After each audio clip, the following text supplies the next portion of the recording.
wa adnani illahi anta maksuda walidoka matluba. Assalamualaikum warahmatullahi wabarakatuh. Alhamdulillahirabbil alamin wa bihi nasta'inu ala umuri dunya waddin wa ala alihi wa sahbihi ajma'in. Amma ba'd.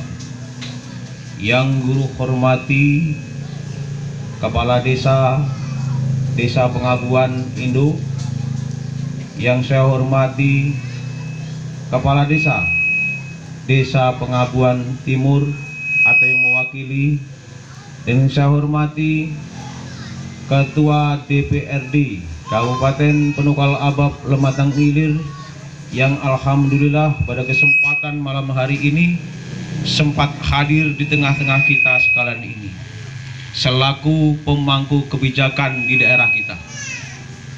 Salawat beriring salam senantiasa tidak henti-hentinya kita sampaikan kepada junjungan kita, Nabi Agung kita, Nabi Muhammad Rasulullah Shallallahu Alaihi Wasallam. Karena berkat fatwa, risalah dan perjuangan dari beliaulah hingga sampai saat ini kita bisa merasakan iman, Islam, tauhid dan makrifat di dalam diri kita. Bapak Ibu, anak-anak sulu, anak-anak torekat yang alhamdulillah pada kesempatan malam hari ini, atau ketua-ketua majelis zikir dari Kabupaten Pali, Kabupaten Muara Enim, Kabupaten Lahat, dan Kota Madya Prabu Muli yang sempat hadir pada kesempatan malam hari ini. Harapan guru ke depan, jangan hanya sekedar ketua majelis zikir yang hadir, apalagi dalam kesempatan nanti pada saat kita akan mengadakan zikir akbar wilayah yang akan kita laksanakan di Desa Simbang Tais. Harapan guru seluruh pengamal Torekoh Naksabandia hadir dalam kesempatan itu. Kenapa? Karena pengajian kita mengutamakan adab daripada ilmu. Ada adab, ada ilmu. Hilang adab, hilang ilmu. Putus adab, putus ilmu. Tidak beradab, tidak berilmu. Dijadikan kita manusia yang sempurna dan beragamakan Islam itu untuk menjunjung tinggi adab. Kenapa seperti itu? Karena sudah saatnya sekarang anak-anak sufi itu muncul ke permukaan. Untuk apa? Untuk membantu perjuangan pemerintah sesuai amanah dari para silsilah, sesuai amanah para pendiri bangsa kita, dari mulai Bung Karno, Jenderal Sudirman. Mereka adalah pengamal-pengamal Toriko yang dengan tenaga, pikiran, bahkan mengorbankan darah demi satu kata, merdeka atau mati. Saat ini kita tidak harus mengorbankan untuk mengangkat senjata, tapi apa yang harus kita lakukan sekarang ini adalah untuk menyampaikan kepada zikir kepada Allah. Karena torekat itu sendiri adalah jalan. Torekat adalah jalan. Jalan seorang hamba untuk bisa mendekatkan dirinya kepada Allah. Melalui apa? Melalui zikirullah. Ada kalimah lahir, ada kalimah batin. Mana kalimah lahirnya? Abdul dzikri falam anahu la ilaha illallah. Itu kalimah lahirnya. Kalimah batinnya adalah kalimah Allah, Allah. Apa kata Rasulullah? Satu patah kalimah la ilaha illallah yang tepat lafaz dan maknanya yang dituntut dari ahlinya, satu patah bisa menggugurkan 10 dosa. Artinya apa?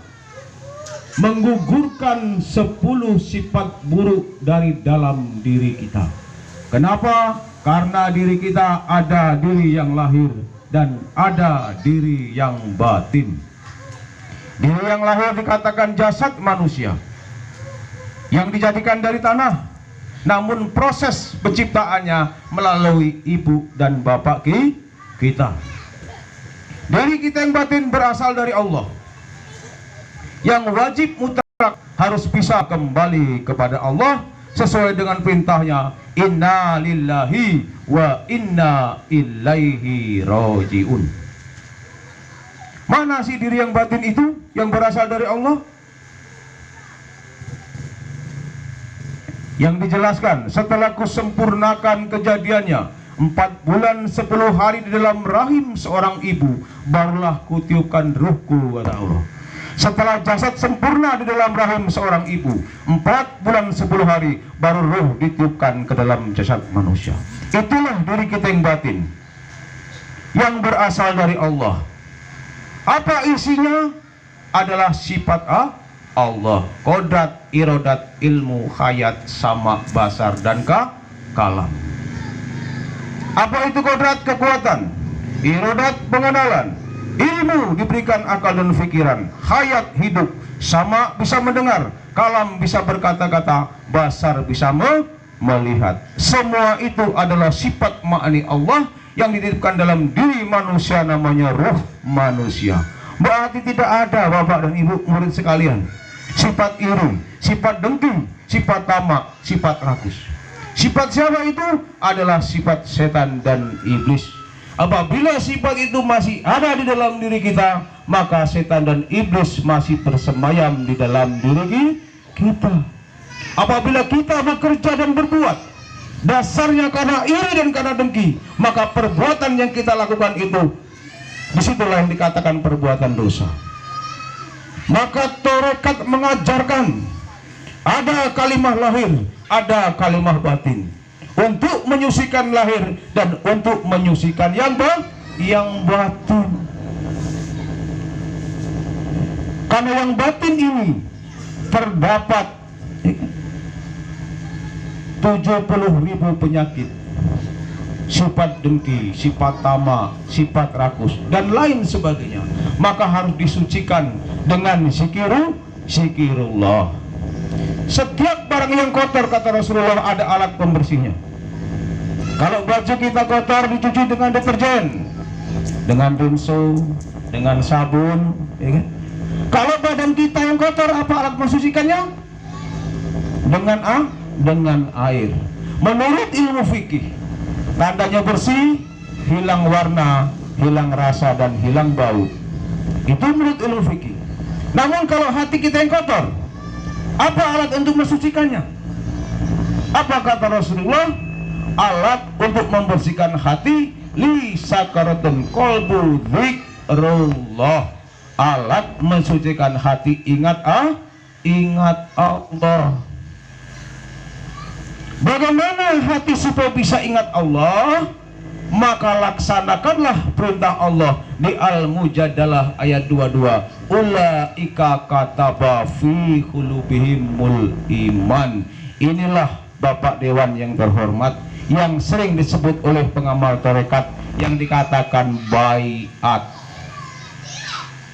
Baiat itu melaksanakan perintah Allah di At-Tahrim ayat 8.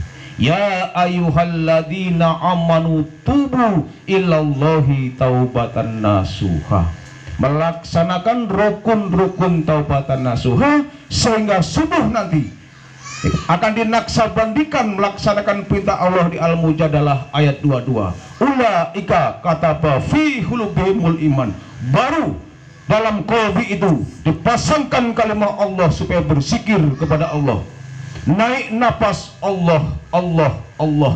Turun napas Allah, Allah. Sesuai dengan perintah Allah di An-Nisa 103, Al-Imran 179. Fa'idha qadaytumus shalah fazkurullah qiyama wa qu'uda wa ala junubikum. Apabila engkau telah selesai mengerjakan sholatmu, maka ingatlah kepadaku, zikirlah kepadaku di saat duduk, berdiri, dan berbaring. Artinya mutlak 1 kali 24 jam hati senantiasa berzikir kepada Allah. Baru jaminan Allah akan nyata kepada kita. Apa jaminannya? Ala bi zikrillahi tasma'inul qulub. dengan ingat hati kepada Allah akan merasakan ketenangan. Inilah tujuan tarekat. Supaya apa? Supaya anak-anak Islam, orang-orang Islam di Indonesia ini hatinya berzikir kepada Allah. Kenapa? Karena agama itu adalah alat. Alat untuk apa? Untuk mendekatkan diri kepada Allah. Karena Allah itu tidak bisa diraba dengan tangan, tidak bisa dirasa dengan lidah. Supaya bisa merasakan rasanya beserta Allah seperti apa? Harus dibersihkan diri kita tadi dari segala sifat-sifat kotor.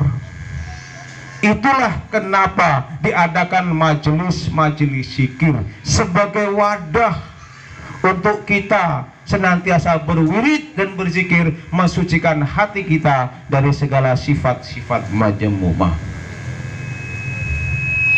Jadi harapan guru ke depan untuk tanggal 14 di bulan 5, tanggal 14, 15 nanti seluruh pengamal Tarekat Naksabandia hadir dalam pelaksanaan zikir akbar. Untuk apa? Sekaligus mensosialisasikan bahwa perkumpulan pengajian Tarekat Naksabandia Indonesia di bawah Aswan Buya Syekh Muhammad Rashid Safendi telah disahkan oleh pemerintah pusat.